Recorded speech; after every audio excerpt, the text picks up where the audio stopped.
Okay, next to Goodwill Find. And again, I didn't find this at the Goodwill. There's a video explaining why I'm calling these the Goodwill Find turntables. Someone did once upon a time. We bought 45 of them, or 45 pieces. They're not all turntables. A majority of them are. So this is an atypical turntable.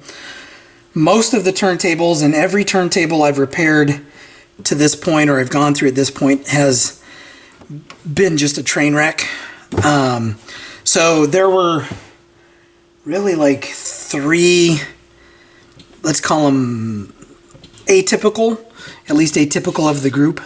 Most of the turntables are inexpensive Techniques, BSRs, BICs, I say BIC, low-end turntables.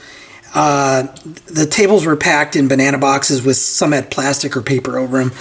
I just grabbed it, anything that had a dust cover, and pulled this out of the box and realized it was a Denon DP 30L. So kind of a step up from the other ones. Not a winning lottery ticket by any stretch of the imagination in terms of value, but it is refreshing to see kind of a higher quality table. So there's the dust cover. Not in horrible shape. It'll clean up pretty good. All right, so like all the other tables, absolutely disgusting. Lots of dirt, lots of grime. So let's plug this in and see what happens. I'm going to turn my bench lights off and let's see if that lights up. All right, so looks like we have power. I have a strobe. I have a light anyway. Let me hit start. And it started. And speed adjustment, pitch adjustment pot is dirty. It's kind of jerking all over when I try to adjust it. On 33 and same on 45. Stop button works. There is a stylus on it. It has a Denon cartridge, which is pretty sweet. No, Empire. I take that back. I thought it was Denon. It's an Empire. It's got a cocoon on the end of it. I don't know about that one. So this one will get. It's likely this one will get a new cartridge, maybe a new stylus. I'm not sure yet. So what I'm doing is collecting the decent cartridges and saving them for the higher end tables. So I have like 4 or 5 Pickerings that seem to be okay. The Pickerings aren't super high, high end, but they are pretty nice. So I'm going to throw a test record on here. I just want to see if the auto lift is working on this. So on. So how this should work is I moved into position, and when I hit start, the arm lowers. That works. I hear sound, and then at the end of the record it lifts off. Now, one thing I've noticed on a lot of turntables, even though that's not in the runout, I think it's the position of the tone arm or the speed at which I move it in this area that causes it to lift early. So what I'll do on this to confirm that is, what I might be able to do here is just drop it. Yeah, so see, it picked up at that position before, so now. And there it's almost to the run out. Just want to make sure it returns, or not returns, but lifts. Nice, nice, nice, nice. And the table is stopping. So I'm knocking on wood, crossing my fingers that we finally get a turntable out of this batch. That isn't a complete piece of garbage. So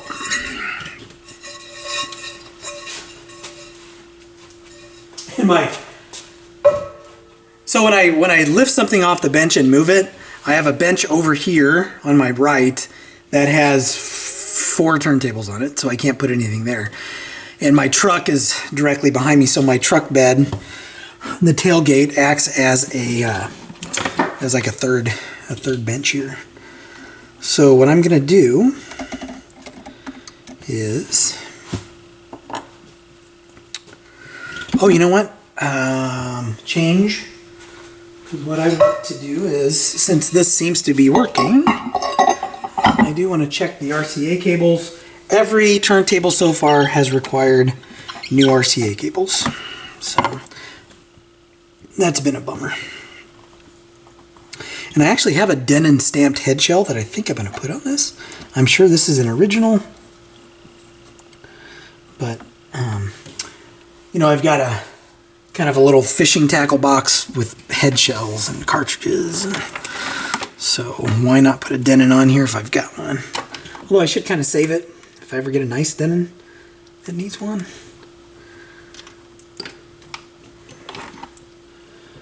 But it would be really nice if this was just a pot cleaning. I could recap this. I'll have to look at what we got going on underneath, but right now I'm not inclined to do so because, well, just because. Because again, when you're reselling, I got a dirty pot on my garage receiver. It pops occasionally. Alright, so let's turn this on. Put that in position. 33. And wonderful stereo sound.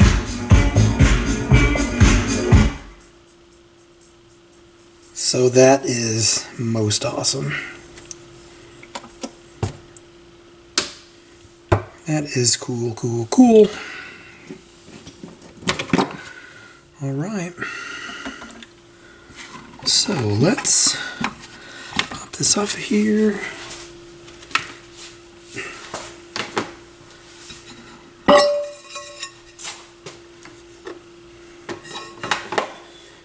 And let's take a look underneath and see what we have going on.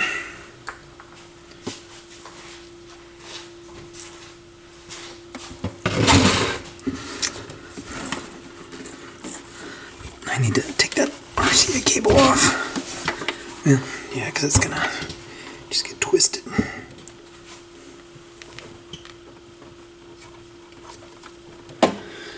Yeah, so I think I'm gonna break out one of the Pickerings for this one. And I'm assuming the Pickerings have good styluses on them. Let's look at, there it is.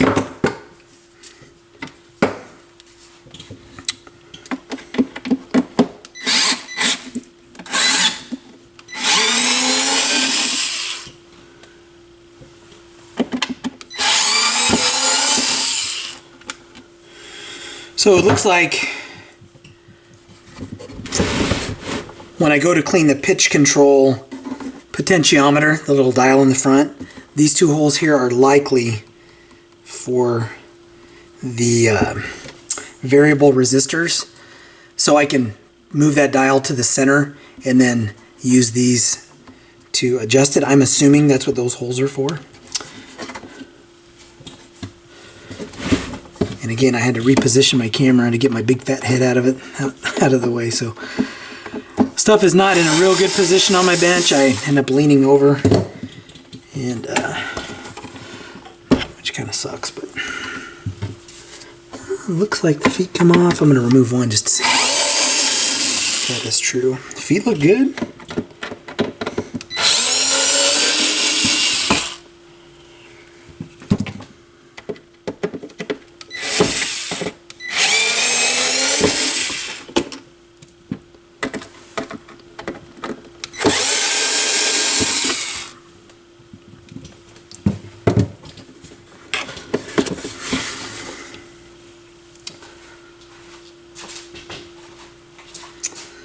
All right, let's see. What do we have? There we go.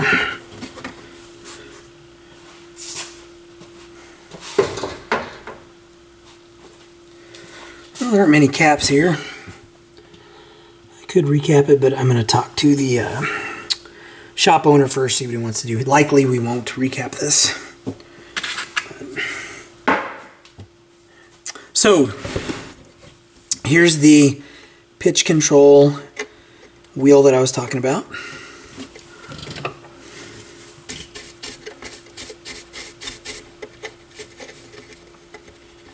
All right, so there's that.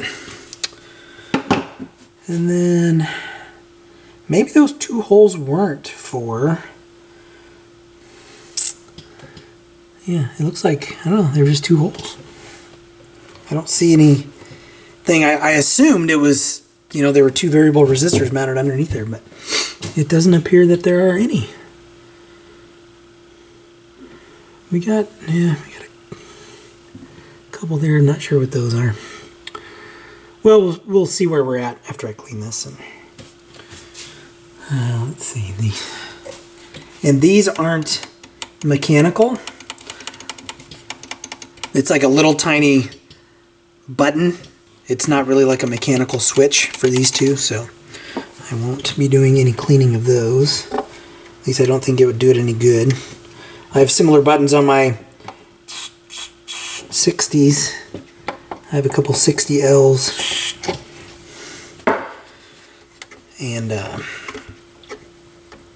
you have to replace the little switch, the little button there.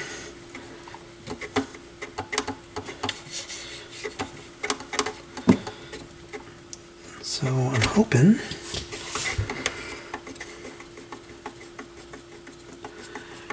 I'd have to pull down the manual, and I'm sure I'd have to measure the waveforms on this one to make sure it's dialed in.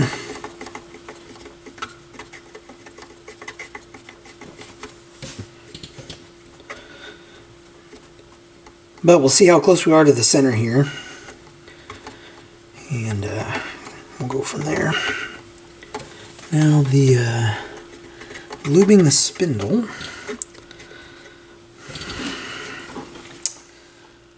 Oh, I don't know about that. It looks like motor assembly comes out, so I'm going to let this evaporate. And we'll remove this and see what we have here.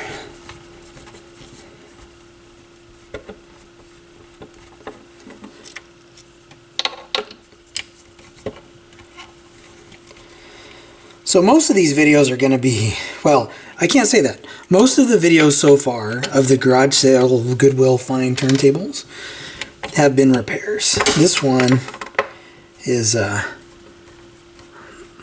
hopefully basically going to be like a basic service, which, and I have a video I'm going to record here. I have a Marantz 4270 I'm going to be going through, and you know, folks will say, hey, can you check this out for me? Right? So I tell them, well, I'll do a basic service on it. Right? And a basic service to me, for people that I'm helping out with this stuff, is like an oil change. It's like an oil change and a 50-point inspection. Right? So I'll do the basic maintenance. I don't think I need to touch that. Look how it's just spinning.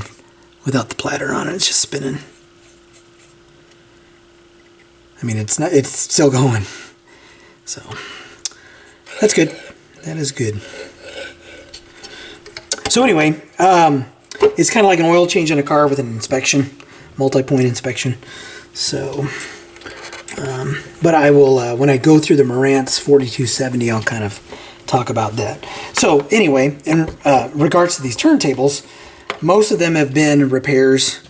Hopefully this is kind of like that service and multi-point inspection, which I'm not lubing the spindle just because it's good.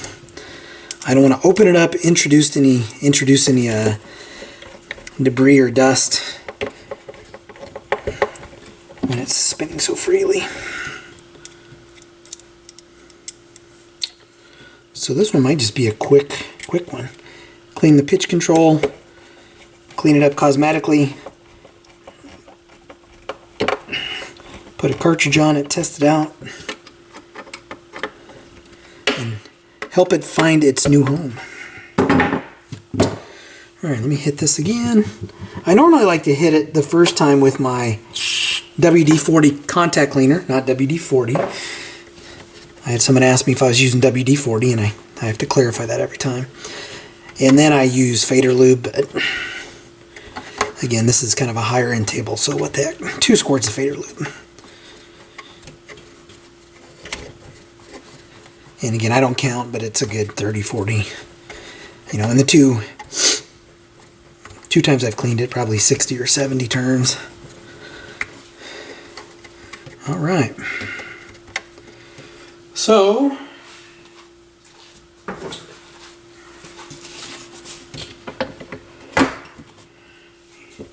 yeah, that's very curious. I wonder what, I mean, the holes just don't go anywhere. Probably the bottom that's shared with several different models. So I'm sure it's open for a reason on some other Denon turntable model. It's a little loose. I have the torque set really, really low on the screwdriver. So, because I don't want to break anything.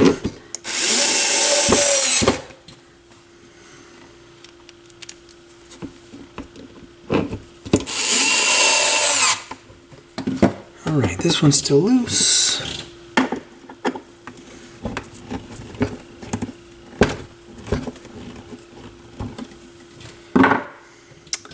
And the red one was there.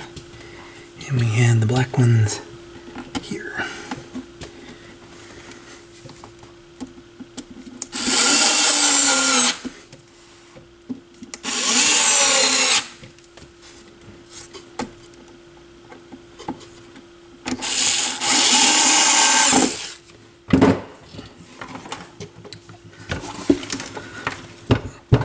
Alright, before I put the platter back on and test that though, I'm going to take a minute and clean this up.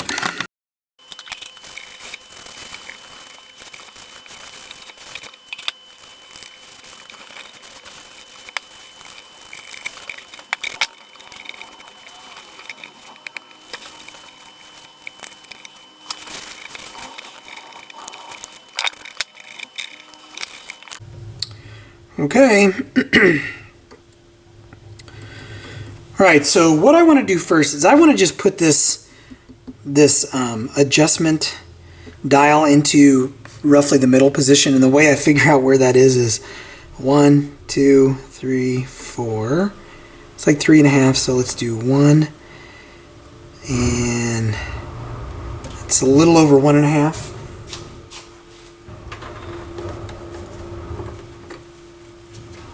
Trash is being picked up outside.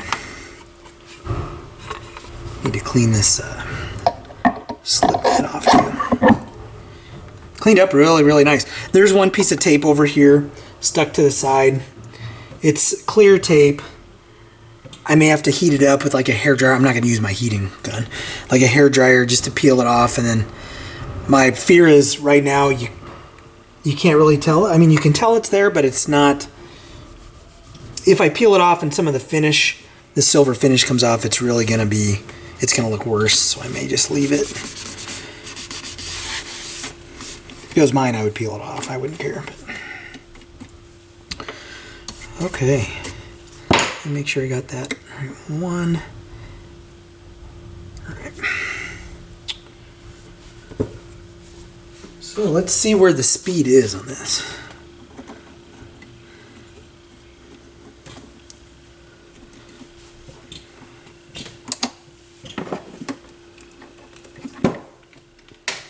I know you can't see the strobe, but you might, well, maybe you can. Maybe I can move it back far enough. Power. Okay, the strobe's down there. I can't really zoom in with my camera mounted. 33. So it's just a tiny bit off, but it's very stable now. So moving it not even a quarter, has 33 dead on, not moving at all. And 45, I would have to turn it this way just probably about the same amount. No, not even the same amount. I just touched it, moved it a 16th of a turn, and it's locked on. So pretty good. Pretty good. I am very, very happy so far with this particular table, because the other ones, like I said, have turned out to be junk. I think I'll just leave this head shell on it. I mean, I'm sure it's a Denon. I don't see any markings. Well,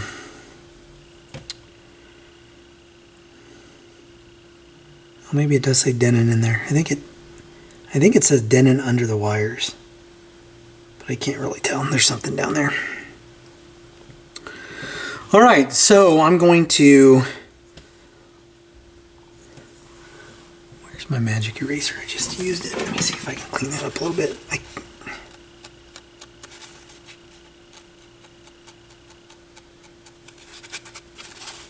Oh, you know what? The stylus is bent on it, so. The Denon deserves better than a crooked stylus. So what I'm going to do is take the cartridge off. And there's nothing magical with how I do this. Now, there is an alignment procedure on this. And when I say alignment procedure, aligning the cartridge and setting the overhang. And basically on Denons, I'll have to see what it is for this particular table. Hopefully there's a service manual on it. If not, I'll just assume that it's the same as it would be for any of these angle head head shells.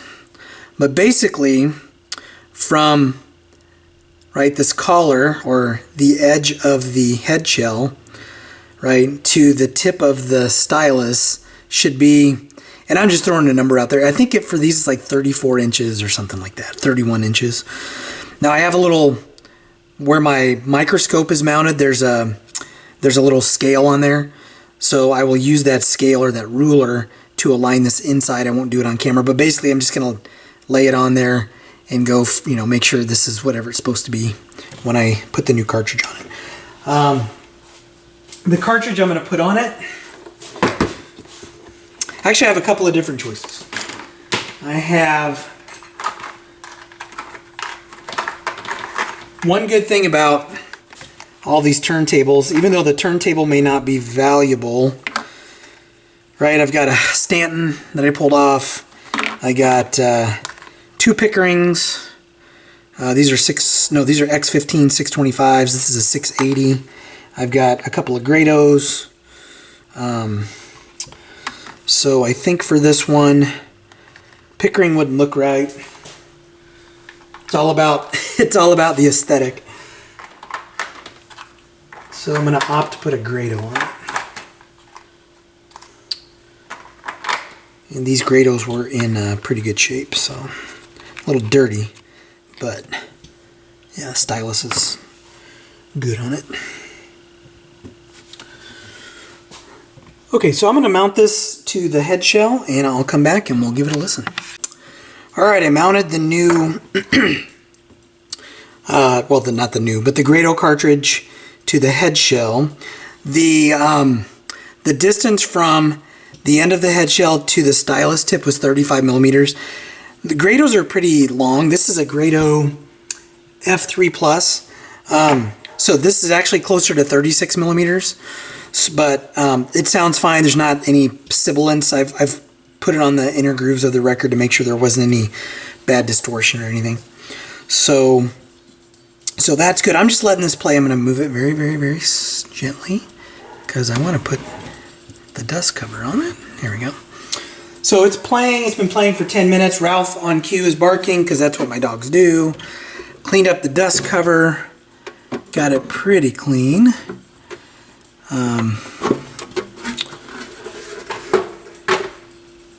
Slide this up a little bit more.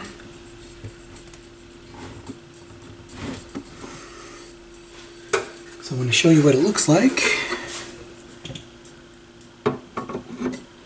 with the cleaned up dust cover on it. All right. Pretty clean, huh? Pretty nice. Again, this is atypical of the turntables. Let me just hit stop real quick, and I'll put it back down on the record. So this is not the typical turntable in this batch of turntables.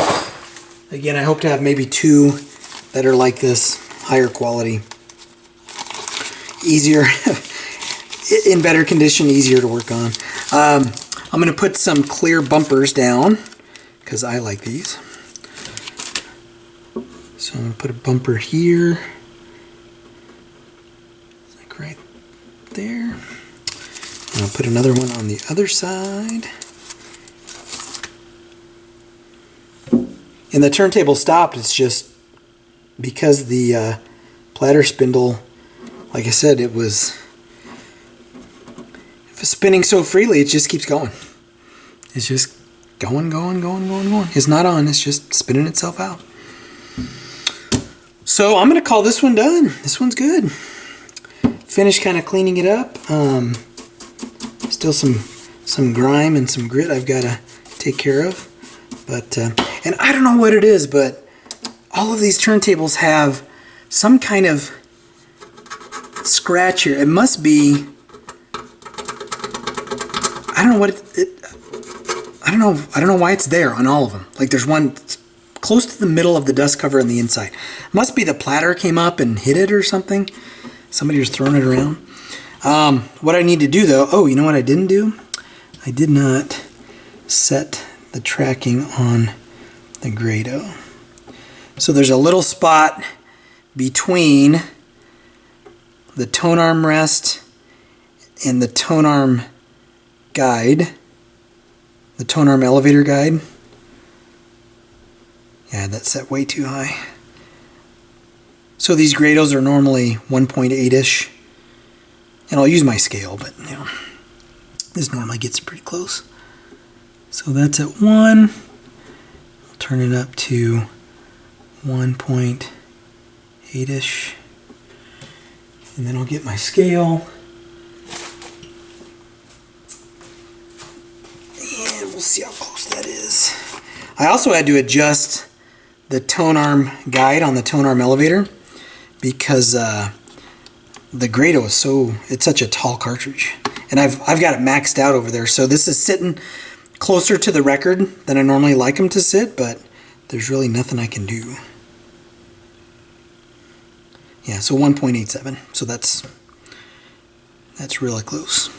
And I kind of guesstimated here, so I'll back it off just a little bit. That would actually be closer to 1.8. Yep, 1.79.